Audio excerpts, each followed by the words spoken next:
So I'm trying something different and potentially kind of bad.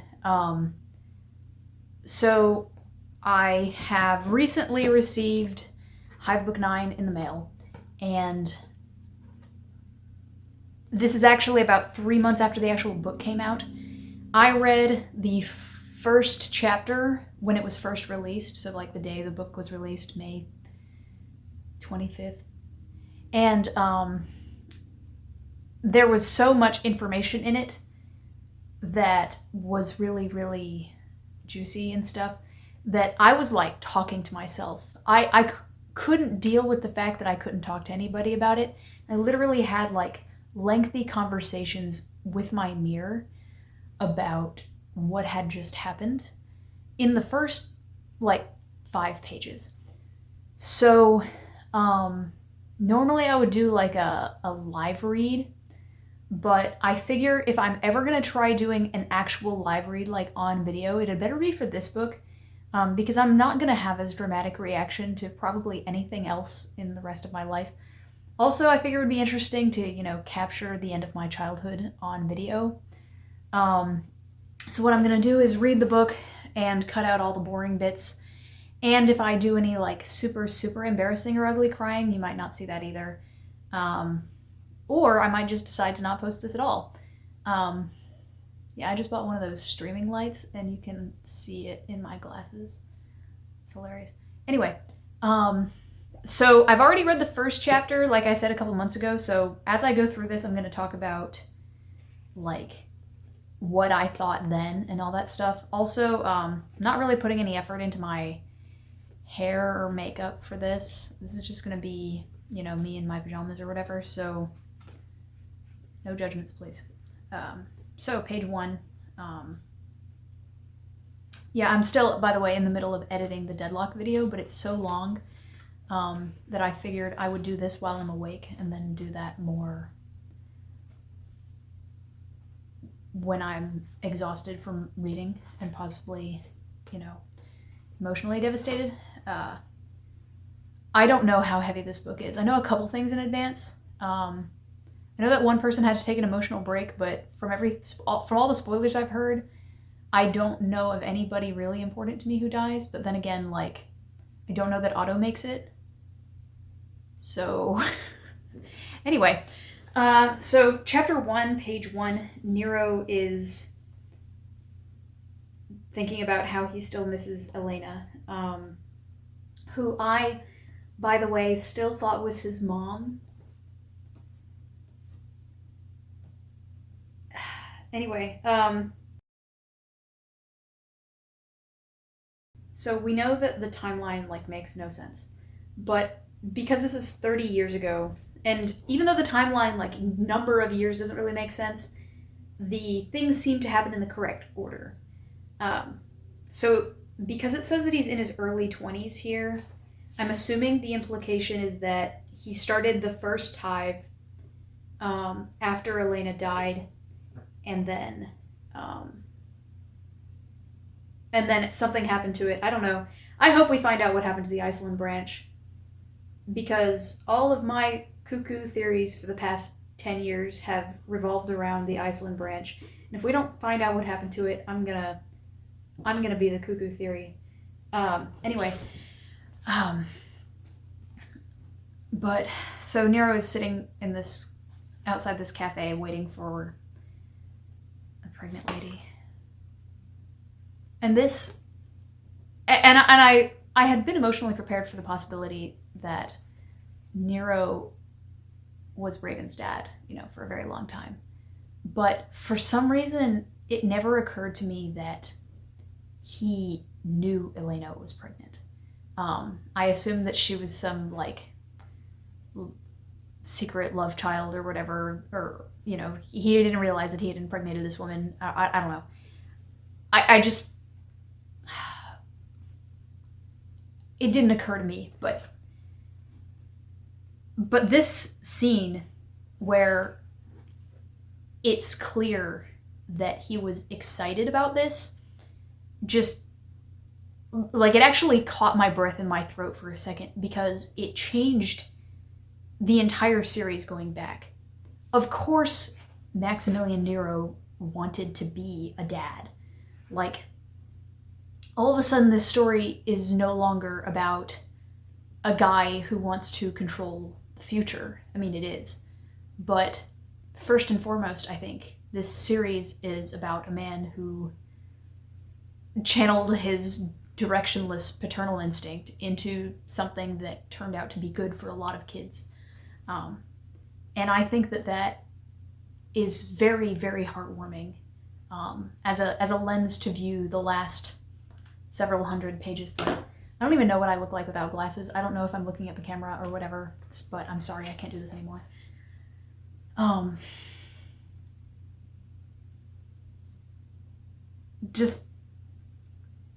love the little details in here where she matches him in his sarcasm, and it seems like she's stabbing a gun into his back, but it's actually a spoon. It's heartbreakingly sweet. It's so saccharine it almost hurts, but it also doesn't feel unrealistic. You're just sad that, like, the moment you start reading this scene, you know this is the last time they ever see each other. So I will admit to thinking that the Furans were originally part of Glove that got booted, or they left for some reason, but apparently they've been at war with Glove for a very long time. So I still don't understand the Overlord protocol. Not the Overlord protocol, but their decision to make Overlord. But maybe we'll find out.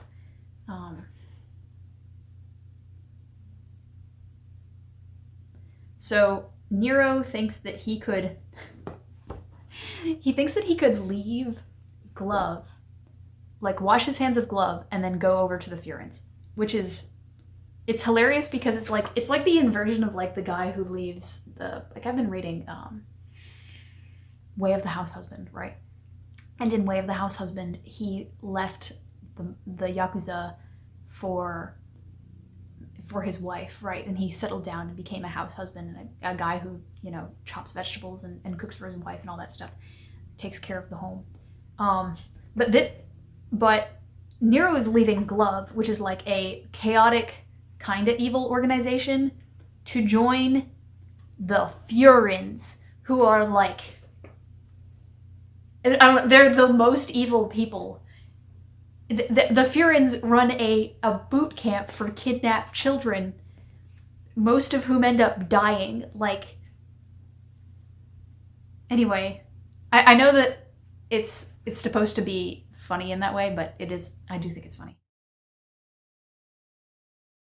So Anastasia does not like the fact that Elena is pregnant, particularly with a Nero child.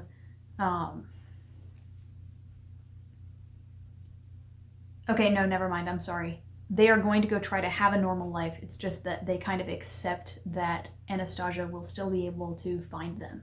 So they're not really going to be participating in the Furan family business, but they kind of see Anastasia as like an inevitable part of their lives, even if she's just like a distant relative.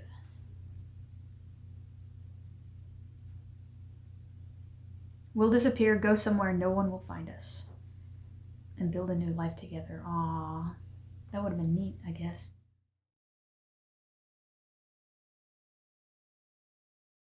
My brother may be brutal, but at least there's a heart lurking in there somewhere. Really? Nero admits to being old-fashioned. He proposes to Elena, which feels a little bit contrived as far as, okay, he's proposing to her like 15 seconds before she gets shot, but this series isn't really, we're not reading this series for subtlety, we're reading it for the thick drama.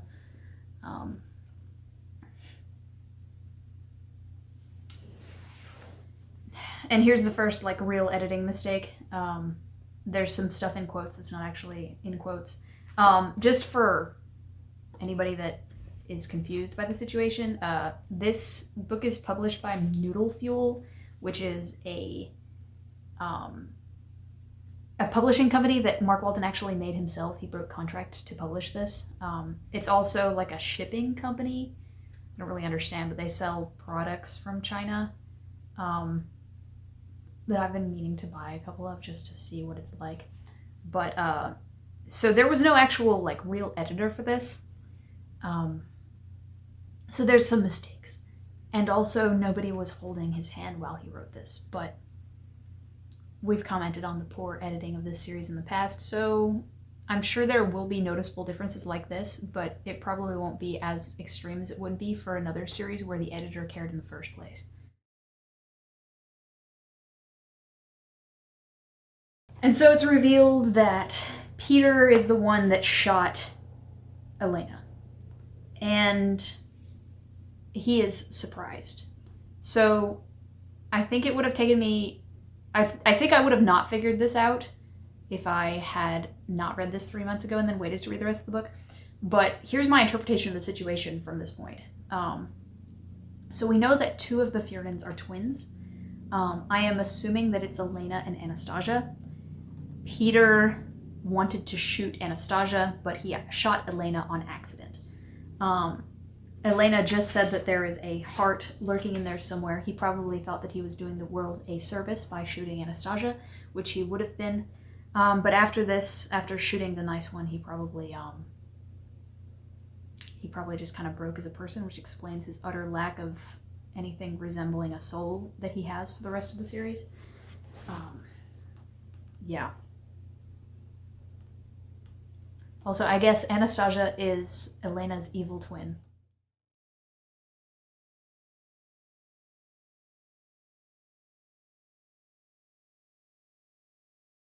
He'd always thought that the idea of a heart being broken was sentimental nonsense, but now in this moment he knew the truth of it.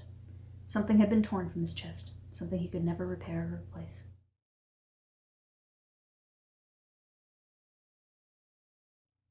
I mean, the thing is, Nero obviously went through a lot of pain here, but if we compare Nero, for example, to the other guy in the series who lost his wife tragically, Nero lost both his wife and his inbound daughter, and he channeled that into starting a school, which arguably is a good thing for the world despite the nature of HIVE. And then Cypher decided to try to murder all of the children at that school. In the end, Cypher did make some amount of sense, but he was really cuckoo for Cocoa Puffs for a little bit there. I have to give young Nero here some chops for choosing the outcome that he did.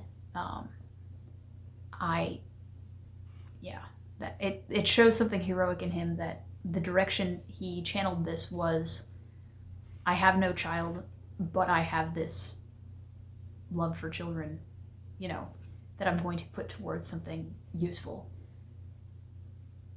And 30 years later, he still cares very much. He hasn't been just totally broken down by the events of everything that has happened to him.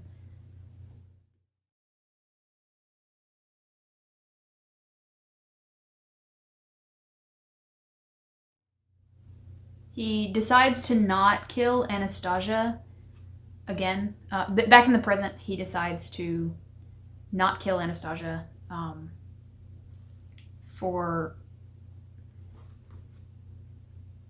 he thinks that it's torture to leave her alive.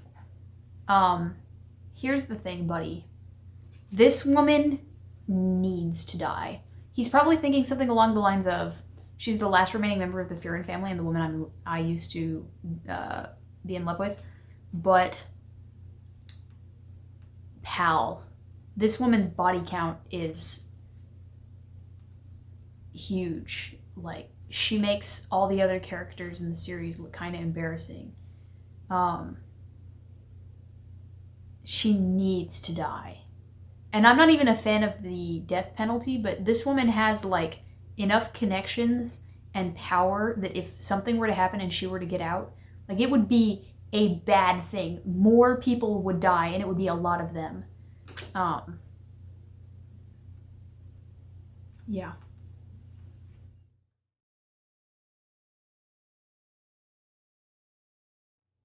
Okay, so we move over to Klein, probably. The scientist. It's probably Klein. And he is moving between security cameras. He's moving between security cameras to try to avoid being tracked by somebody who has broken into the building, I think.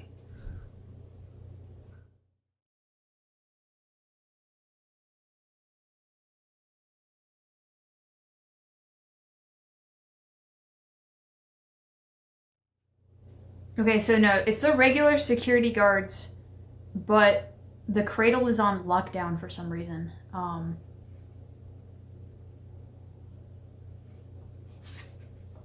Oh, it's Dr. Higgs. It's not Klein. I'm sorry.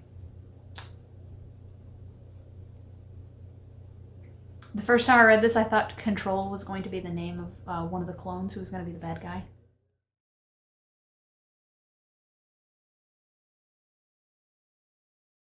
Oh, okay, so Higgs is killing the guard.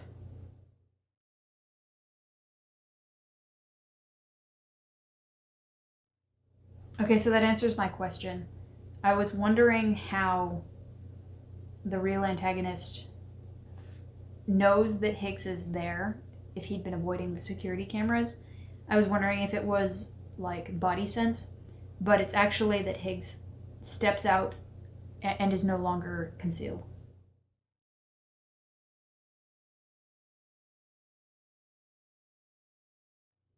The antagonist is telepathic, can speak in Higgs's head.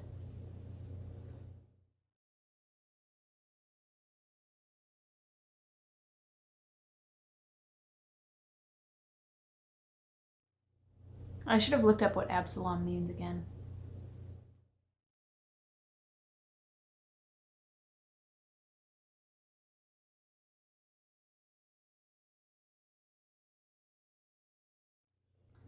The antagonist can remotely mind control people from what appears to be a considerable distance. Body control.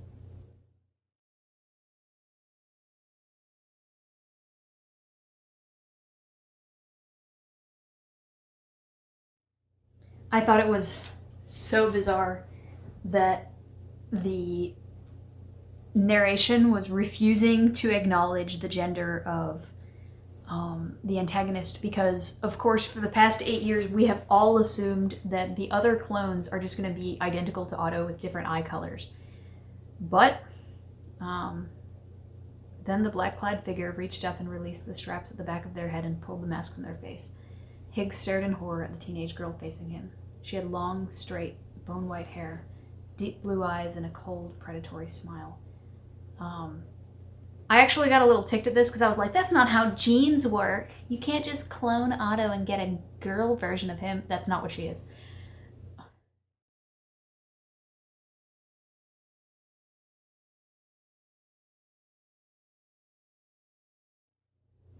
And then comes the fucking rub, right? You've been very helpful, she said, her voice identical to the one he had heard inside his head. So I've decided that I won't make you suffer too much. She leaned in closer to the terrified scientist and whispered in his ear, you're just going to stop breathing. And stop breathing is in italics. She's a fucking sinister. She is a genetic combination of Otto and what, Lucy Dexter? Is that what this is? Because that's what I've assumed the situation is for the past 3 months, but it could also just be like the Contessa or something like that, which is kind of weird. But here's the thing about this.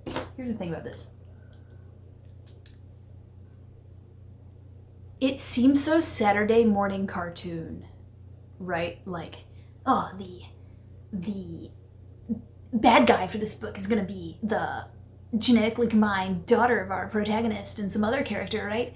But it's so cool. Like, this is awesome.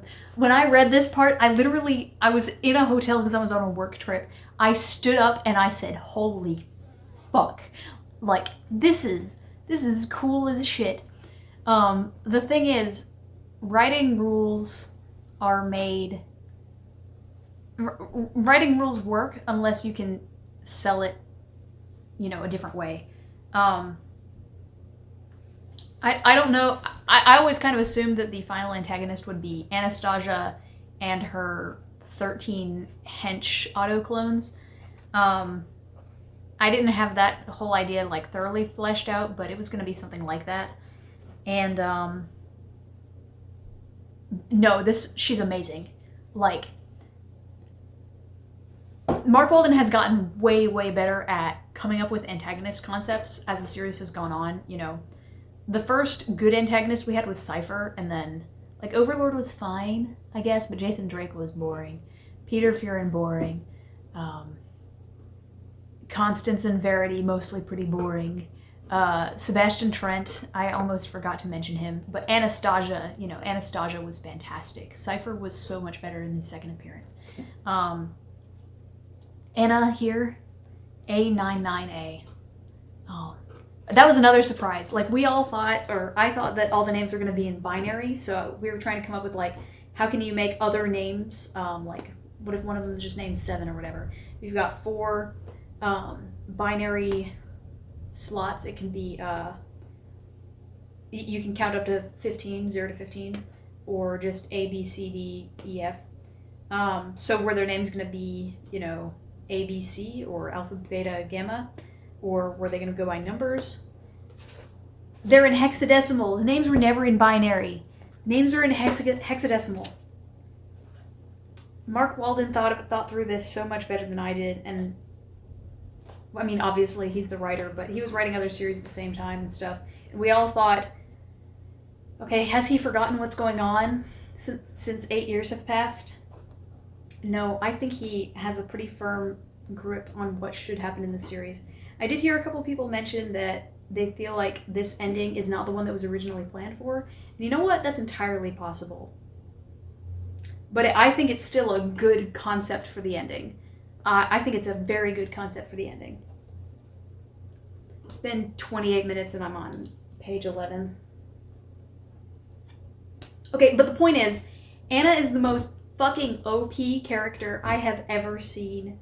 I mean, within, like, relative to everybody else in a given universe, right? Like, there's probably some worm characters who could clown on her, but I mean, relative to all the other characters in HIVE, or any other character that's, like, relative to everybody else, Anna she's got telepathy, she's got mind control, she's got body control, she's got electronics control, she's got a way bigger range than Otto does. She seems to have not nearly the problems with using the voice that Lucy Dexter did. Like, Worm has these things called Master Stranger protocols that explain, like, okay, what do you do if you know that you're going to be encountering a person who can mind control, or a person who can make people believe things that aren't true, stuff like that. And they're very thorough, and I've always complained in this series that the characters don't behave as if they're fighting somebody who can mind control when they are. But the thing is, like, the way to combat Anna is to stay away from her and send a nuke. Like, I love her.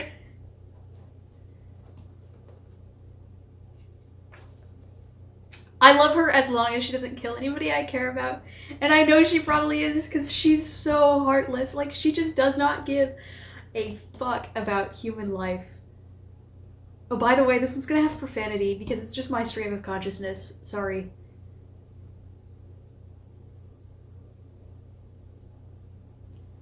So, I want to know why they were locking down the lab.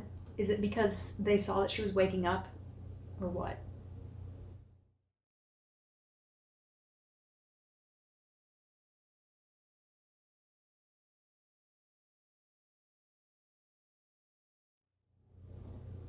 She has so much personality for being born 5 minutes ago.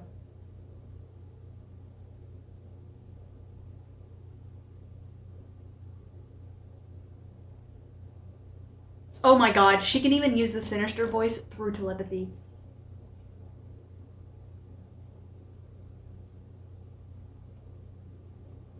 How do you even combat this? Like, and the Contessa, I think she could use her voice over electronics, right? Like, this combination is just borderline unbeatable. I mean, obviously they're gonna beat her in some way, maybe with the power of love. I don't know. I don't think so. I don't think she's gonna be redeemed.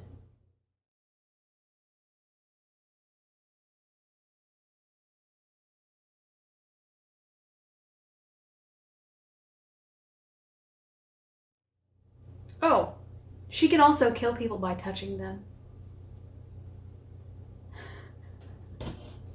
Like, they're all powers that it makes perfect sense that Otto could have.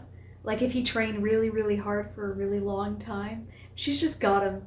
Plus, also the sinister voice.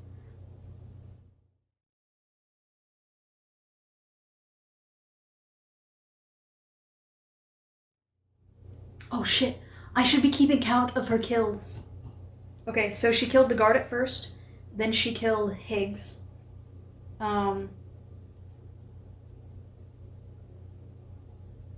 It just says a squad of heavily armed men.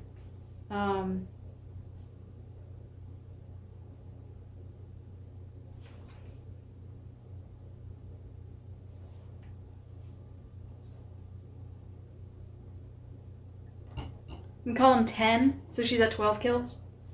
Alright. As she approached, she waved one hand towards the doors as they rolled apart obediently. On the other side of the room beyond, several technicians and scientists were gathered around a lift door, watching as the numerical display above the door counted down towards their floor. One of the women in the back of the group turned and saw the girl on the other side of the room and let out a frightened cry. "Oh my god," she said, yanking on the sleeve of the man next to her. "It's her. She got past the security team." Okay, so the reason they were in lockdown was because they realized she was waking up.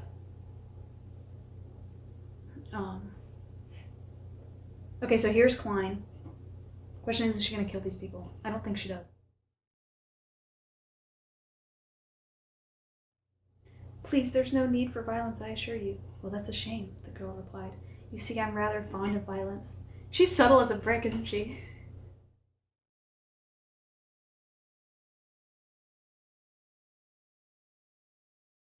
Okay, so she is going to be taking over the development of the other clones to do something with them. Oh my god, I have no idea what she's going to do with them. She's probably going to make some kind of hive mind. Ooh, she's going to make some kind of hive mind that Otto is going to have to get into. That's my prediction. Okay, Anna. You can call me Anna.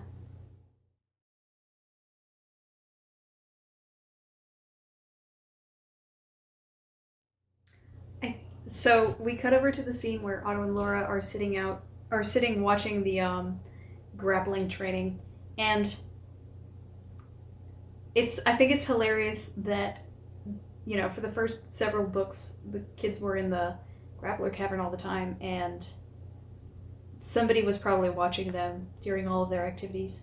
Although I assume that this like overlook is where some of the more emotional scenes happened, rather than in the part where people can watch. I'm hoping.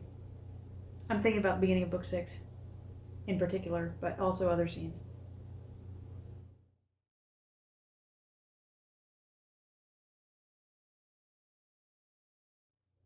Okay, I want to say something about the scene. You know, I'm the analyzing the way Otto's relationship with Laura affects him person. For the first, well, between books 3 and like 7, Otto was he didn't tell anybody that he was a clone, and he didn't want people to know that he was a clone because he didn't want people to think that he was different than them, and he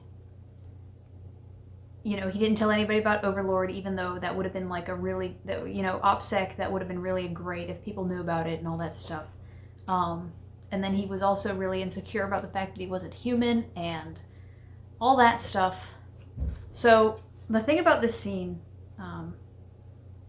aw, you're the only clone of a long-dead megalomaniac for me, Malpence, Laura replied, poking a finger into his ribs.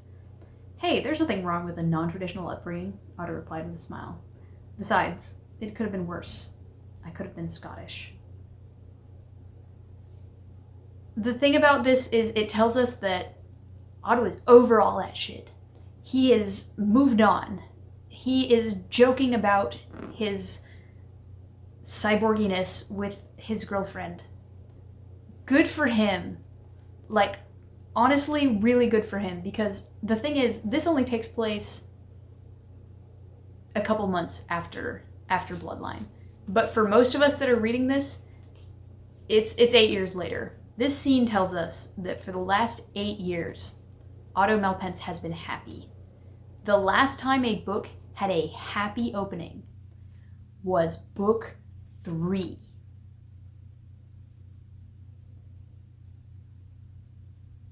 And I'm pretty sure book 3 had the only happy opening. So there. I don't know what Sassanach means. I should look that up.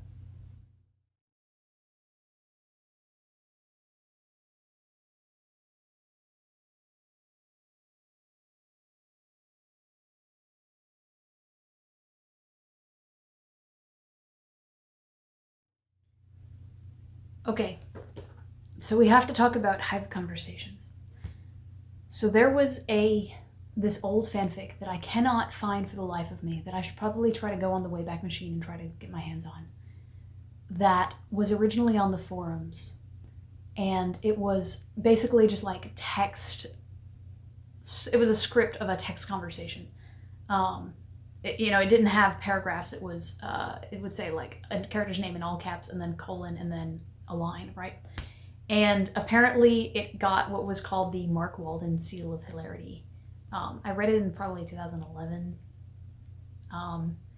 And I can't be sure because, as I said, I read this fanfic like 10 years ago. But I am pretty sure that there was a scene where they held a birthday party for Shelby and there was a cardboard unicorn that caught on fire. I think this is an Easter egg. I think this is a shout out to the fan base that was on the forums 10 plus years ago, which is really, I really appreciate, because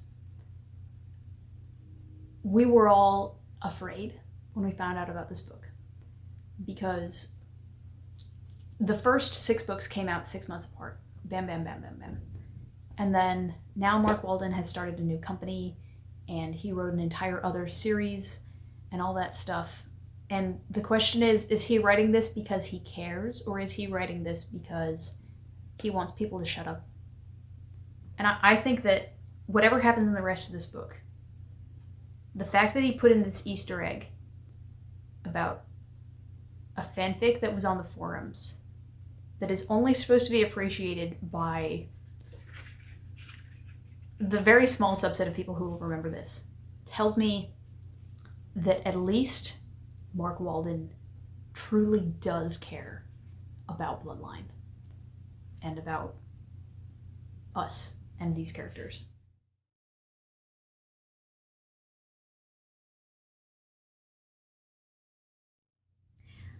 Shelby calls the first years goblins, but isn't she supposed to be studying leadership or whatever it is that she's studying?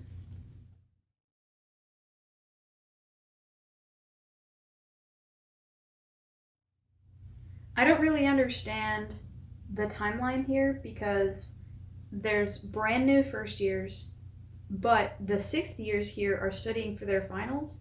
So like, is their final year like, do they attend HIVE for 6 years and like a couple months, or what?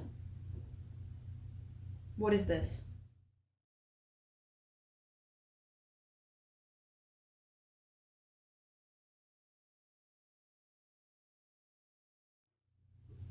Hive mom. I like it, Shelby said. But does that make Nero Hive dead? It's leaning right into that. This book is about Nero having a daughter that he doesn't know about. Just leaning right on it.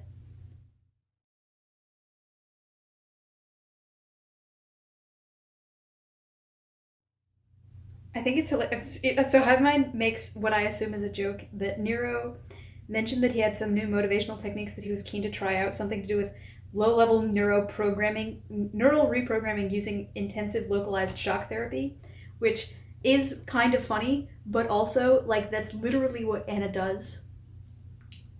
Anyway.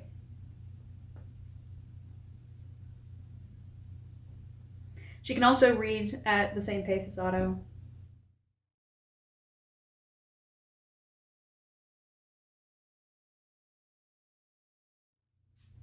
Yeah, so apparently the scientists were about to put Anna down, and then as soon as she actually does wake up, they're like, okay, well, I guess we're this teenage girl's slaves now.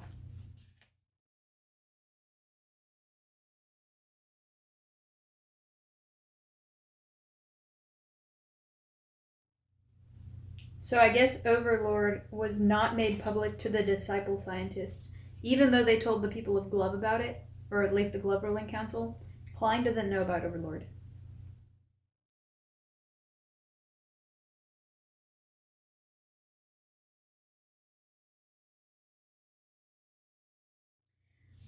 Joseph Wright is going to be there tomorrow, but at this rate, like, what is going to happen in those next several hours?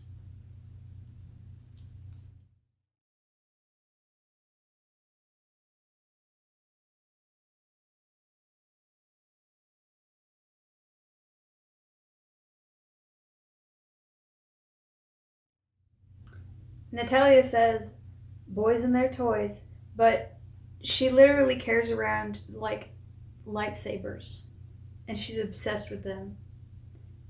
She's a hypocrite, is what I'm saying.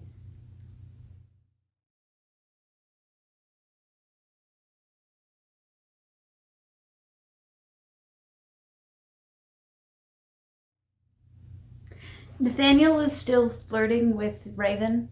Um, See, I was in complete denial over the fact that Nero was probably Raven's dad until literally the day before Bloodline came out. And I went, all of a sudden I just had this epiphany. And I went, oh my god. Natalia is the female version of the name Nathaniel, right?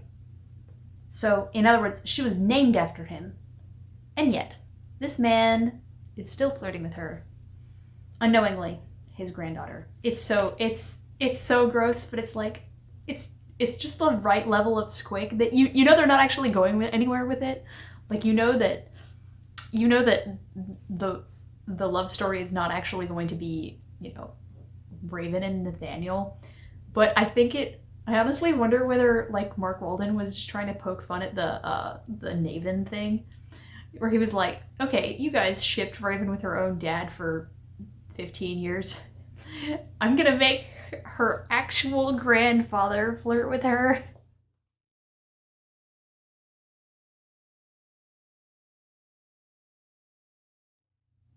He might favor manipulating the world from the shadows, but that was not always the path that the more violent or deranged members of the council had wanted to pursue.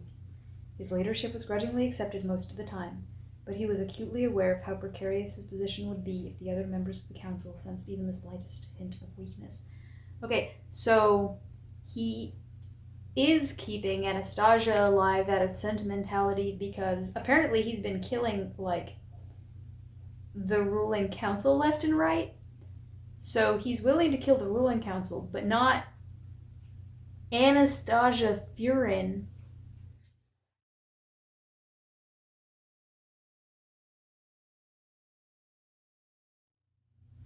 Dark Doom spent the next hour giving them a walking tour of the huge vessel, which was even larger and more well-equipped than its previous submarine, the Megalodon.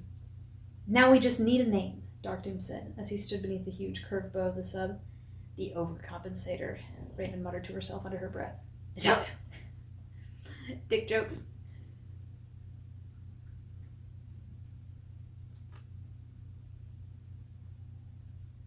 I am a little disappointed that they named it the Megalodon all over again. It makes it feel like we lost the Megalodon, but we're gonna need it back this book, so we brought back another one we're just gonna call the Megalodon, but let's see how it's used.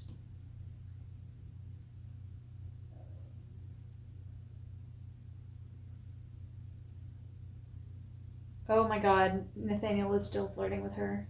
He just keeps doing it.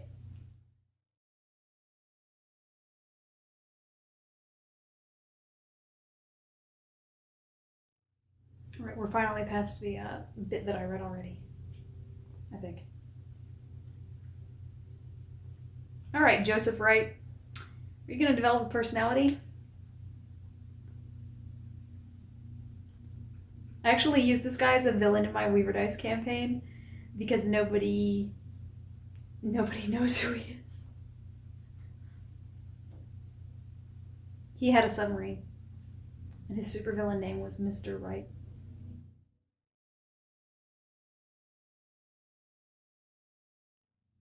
They had been forced to enact a scorched earth protocol, leaving no trace of the organization for Nero and his hounds to follow. It had cost them a great deal of time and money, but it was the only way to stay hidden. Oh, he means killing a ton of people. Actually, the disciples have to be like borderline like empty now because Overlord was the original leader with Anastasia as like the second in command. And then after Overlord died, Anastasia recruited Joseph Wright in book 7. And he didn't really want to join with her, but he had been kicked out of the Bloodline Council. And now that Anastasia is gone, and apparently a bunch of other people, like Joseph Wright is now the leader. That's crazy. That means like a ton of people must have died to put him, of all people, at the top.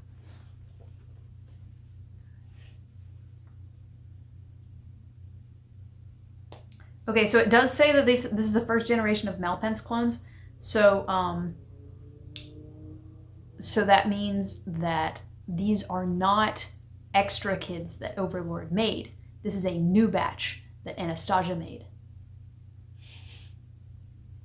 Or at least, even if Overlord did these, which I don't think that he did based on the timeline, even if Overlord made these, it wasn't in the same batch as Otto.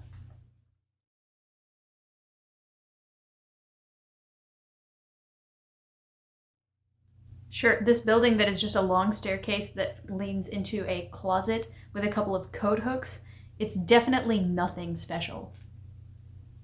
Really.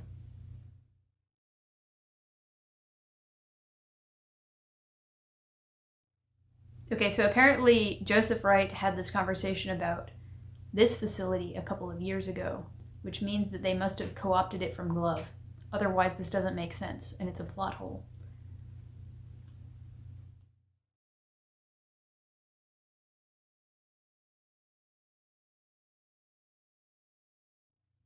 Anna's such a drama queen.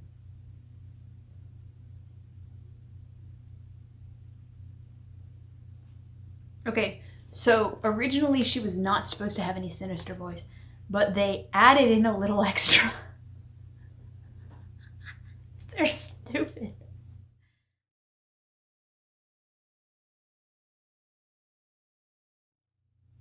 Oh, never mind. He is just in charge of supervising this project, so he is not in charge of the disciples. That makes sense.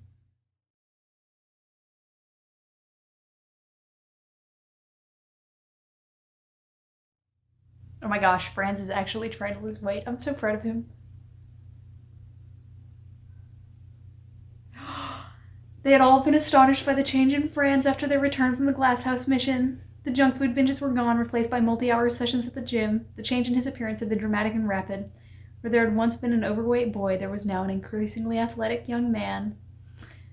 The change in the amount of attention he had received from the female students of HIVE had been equally dramatic, and that had just accelerated the process further. I am so proud of him.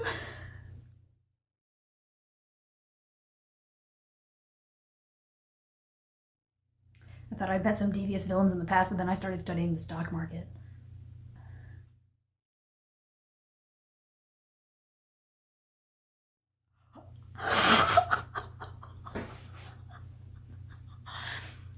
I would be offering to help you study, Fran said, but Claire asked me to help her study later.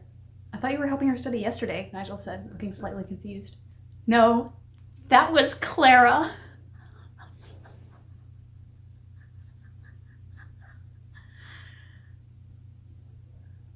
You are still being my #1 study buddy. Okay, I was always under the impression, I have been under the impression for a long time that Franz was gay. I guess not.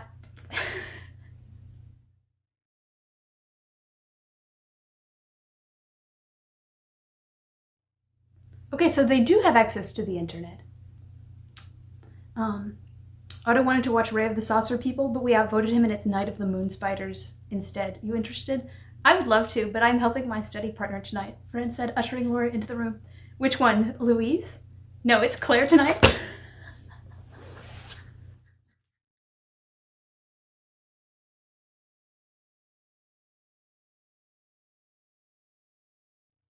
Are we finally getting some fucking Nigel character development for the first time since book 1? Okay, he did pretty good in book 7 and in book 4. Okay, I'll stop complaining.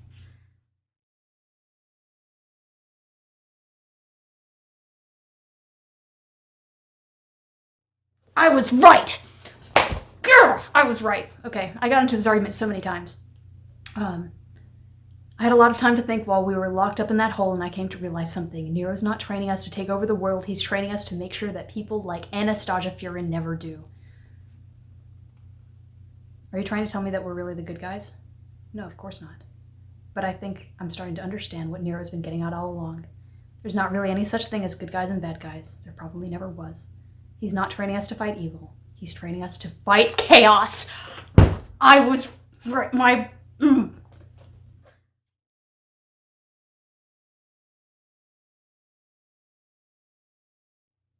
We went through hell in that place, Nigel. And I don't think I made it through the other side without you. If you ever need to talk, you know where I am.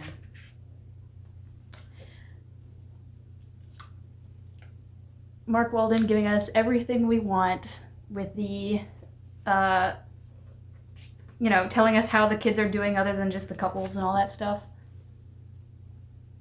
And remembering what happened in the last book with Nigel being the reason why Laura was able to write the virus and all that stuff.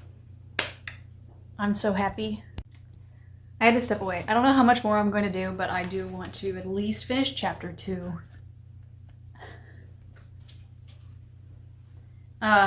Wright and Anna are talking, or rather, Wright is sitting in terror while Anna exists.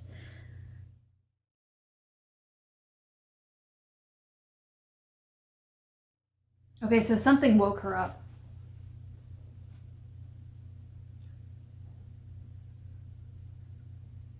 Because it says there was no indication of any abnormal cerebral activity from within the tank. We had no idea she was even awake. Oh,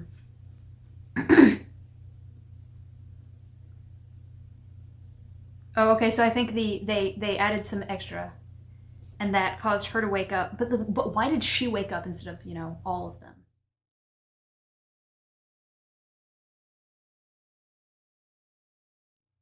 The engineers had amplified, they're talking about Zero, the engineers had amplified the Malpens boy's ability to interface with and control electronic devices to the point where the prototype had been able to directly control the electrical impulses within the human brain. So they made Zero more powerful on purpose. That's not just like... So Otto had to grow into his implant and he gets stronger each book. It's not just that Zero is at that level and not having to grow. It's that they actually made him better. And I don't really understand.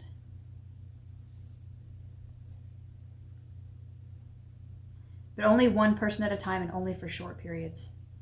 Fuck.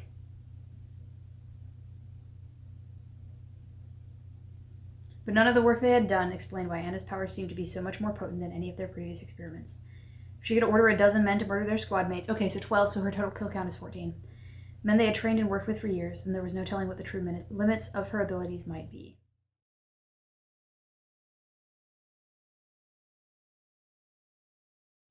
No, in every meaningful way she was identical to the prototype, with one rather obvious exception, Wright said. Yes, but we were just experimenting around the edges, modifying gender, physical strength, that sort of thing. All parts of our genetic makeup, though, are well understood. Nothing we modified could begin to explain why her abilities are so much more worrying. Oh shit! So, number 1 was a sinister. That means Lucy and Otto were related the entire time.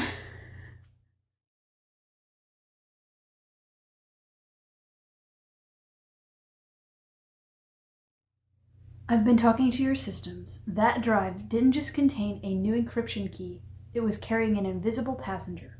A clever little worm virus that made a series of modifications to my genetic design before deleting itself.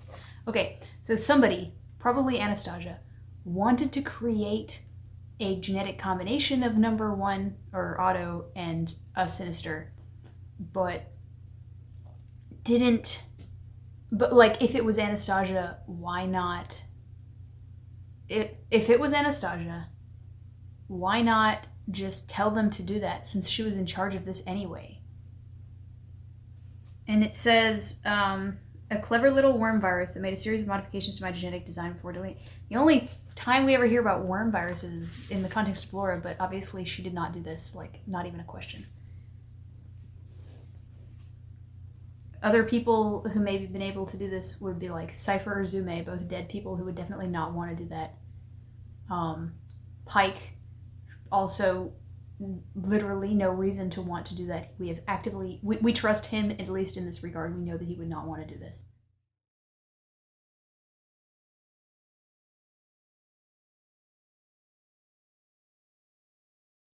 Okay, so she cannot read minds, which is something that Zero could do. She can't read minds.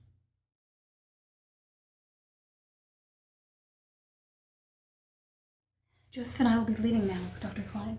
I am leaving my brothers and sisters in your care. I would hope by now that I do not need to explain to you the consequences if something were to happen to them. Of course, I understand. She's just like number 1. Or number 1 when he was possessed by Overlord.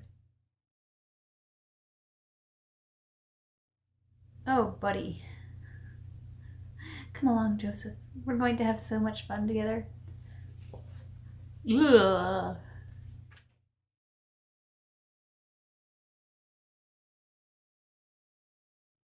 High altitude, low opening. Oh, we're on chapter 3. Otto appears to be doing another halo jump. For training purposes.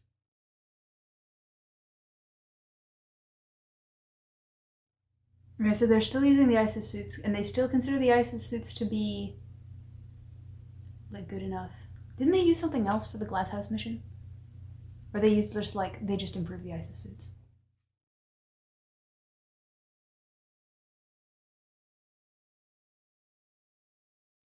They still have the Sandman rifles.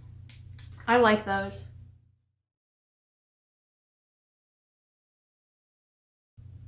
Huh?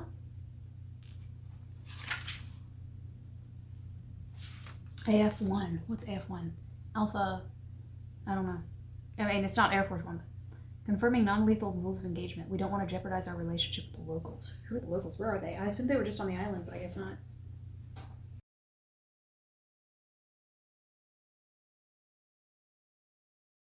Is this their final exam? Are they going up against the girls? Tell me they're... Or they're just going up against friends? No, that doesn't feel right because we've already gotten scenes with them. Maybe it's block and tackle. Please don't be block and tackle.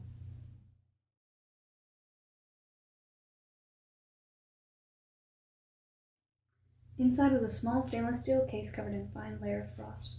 Otto picked up the case and did a quick mental translation of the Cyrillic script on its surface. Oh. So they're on an actual mission. I assumed it was an exercise. I'm so proud of them. So it's Animus.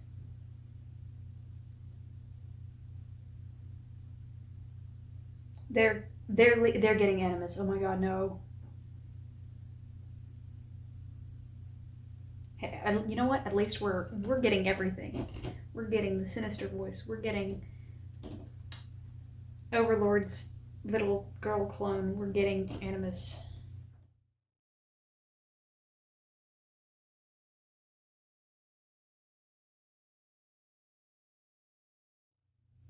So they got saved by somebody.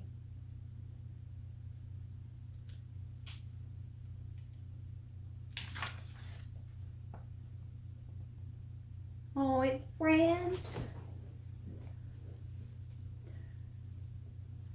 I'm so proud of him.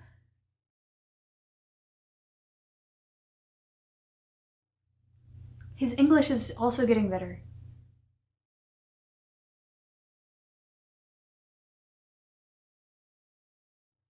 I still don't know if this is an exercise or not.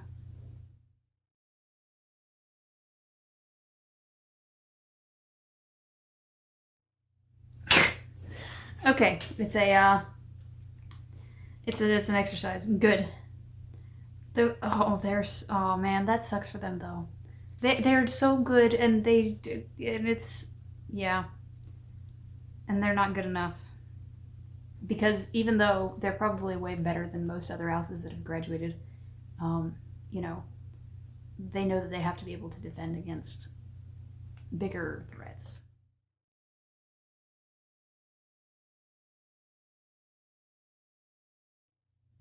The release of a weaponized pathogen of this type would result in the death of 92.3% of the world's population.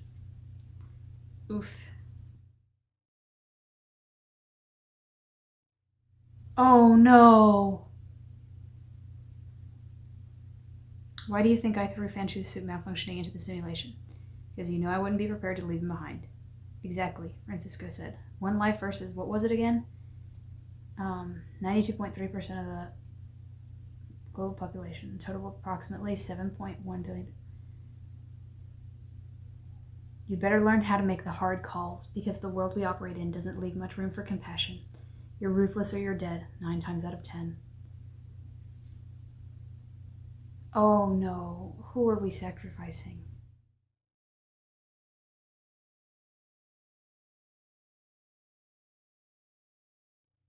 But after everything we've been through over the past couple of years, I guess I'm just not in the mood to be lectured on the importance of making sacrifices.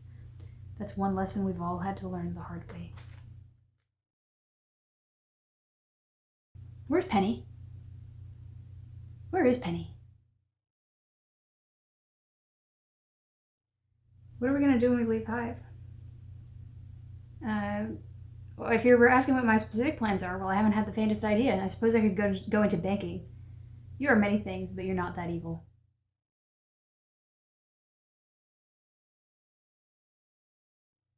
And now bringing up the possibility here that Wing would have died anyway. This is going somewhere I'm not gonna like, am I?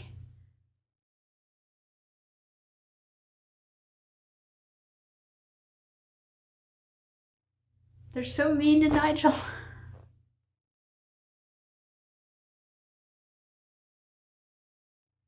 Oh, buddy. Now Anna has access to the internet.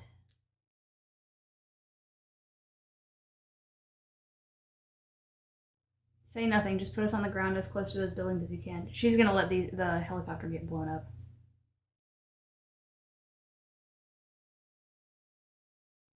Wait, where are they? St. Petersburg. That's in Russia.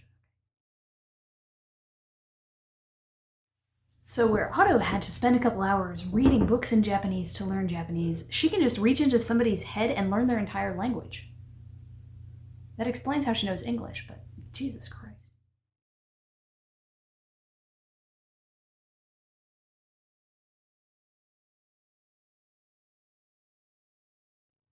How did the disciples not know the location of Hive if they had Chief Decker embedded in Book 7? Then again, apparently most of the people that work there don't actually know where it is. But she did have a way to get the information out.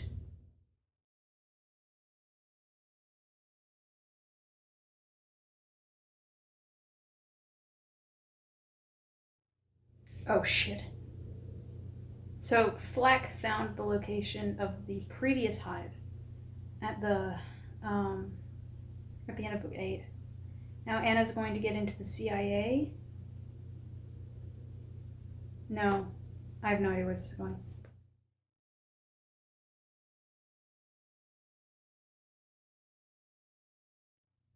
Magnificent, she said, placing her hand against the cool glass.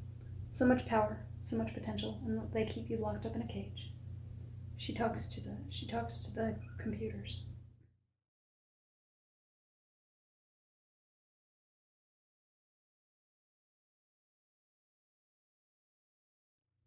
She silently commanded the colonel and Wright to stand watch over her as she allowed her conscious mind to fade away, so she could more perfectly interface with the digital world around her. The datasphere was huge, almost overwhelming her with its complexity. Binary pathways racing away in all directions, twisting and turning in an impossible-to-solve Gordian knot. The thing about a Gordian knot is that the end of the solution there is that you cut it. Is this foreshadowing some kind of shutdown of some computer? Like the internet? I don't know.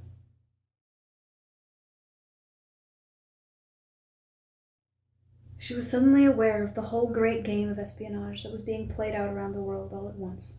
The jerking puppets on the political stage and the shadowy puppet masters who controlled them. Rigged elections, bribery and blackmail, sleaze and corruption of every kind. All in the service of the greedy few whose power and privilege insulated them from the worst horrors of a world that was threatening to boil over at any moment. Who is she referring to? Is she referring to Glove, or is she referring to, like, the unwashed masses that Nero does not like? Because I think she could be referring to Glove, in which case her disliking Glove would place her at, like, I don't even know where on this Gordian knot of moral goodness.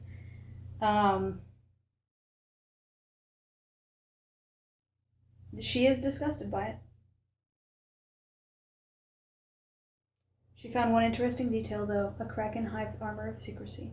The power of the computer within this facility would allow her to exploit that flaw, at least in theory.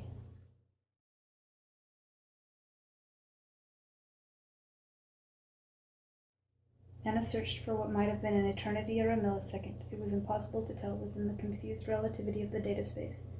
And finally she sensed something, the faintest trace of reply. It exerted just the lightest touch on the network, almost invisible to all but the most determined hunter. But to Anna it was like a glowing thread leading back to its source. "Hello there," she said with a satisfied smile. I assume she can see, like, the residue that Otto has been there before. Because he accessed the big internet in the previous book.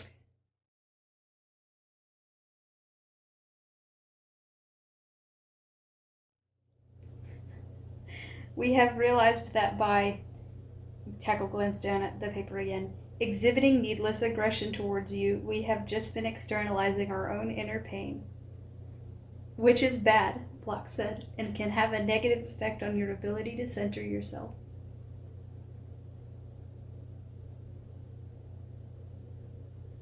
So we would like to try to make amends for our past mistakes by offering you an apology.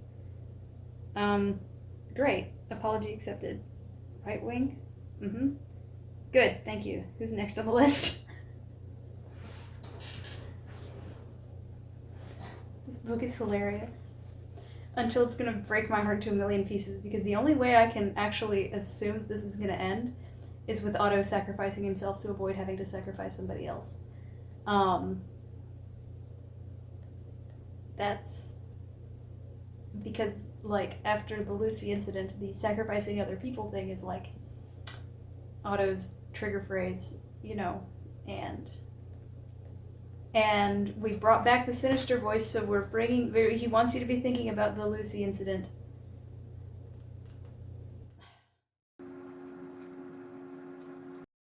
Otto and Wing watched as the two henchmen students walked away, straight past the table where a rather tall, buff, good-looking boy who had once been Franz Argentlum was sat with three girls who were laughing at his joke.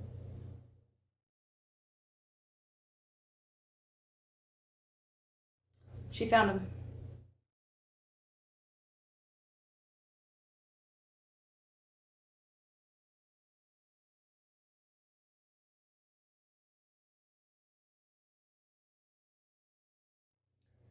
They had all suffered at the hands of Overlord, the insane artificial intelligence that had created Otto as an organic shell to contain itself. The final battle with Overlord had cost their friend Lucy Dexter her life, but it had ended with the murderous AI being consumed by nuclear fire. Nothing could have survived that. Okay, so he wants you to be thinking about Lucy Dexter, as if you could possibly not be thinking about her at this point. But, I mean, I guess if you hadn't been reading... I guess if you had not done a recap before this, it would be reasonable to forget about her.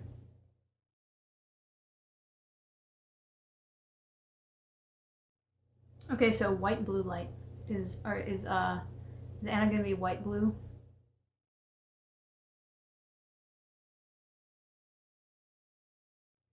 The instant he connected, the red wave swept towards him, moving impossibly quickly and swamping him in a torrent of junk data that began to eat away at his consciousness. Okay, so Anna is red. Maybe.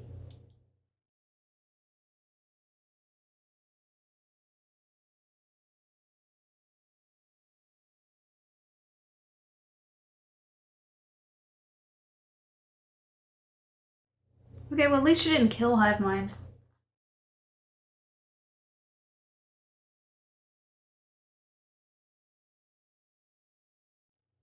So Anna can just hang out at this quantum computer and do whatever she wants. She can't voice control over audio, but she can... Okay, no, she can voice control, sort of.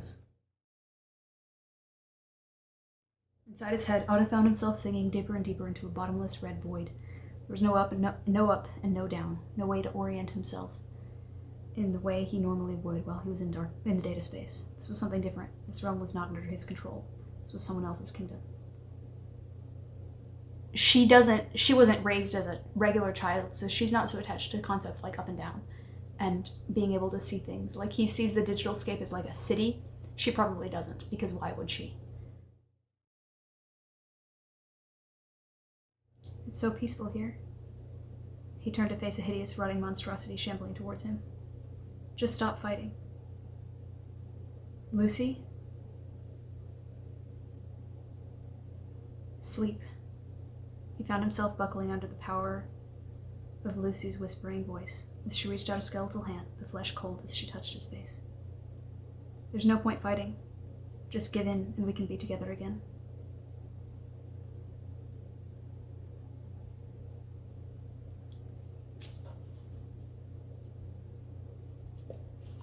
What the fuck?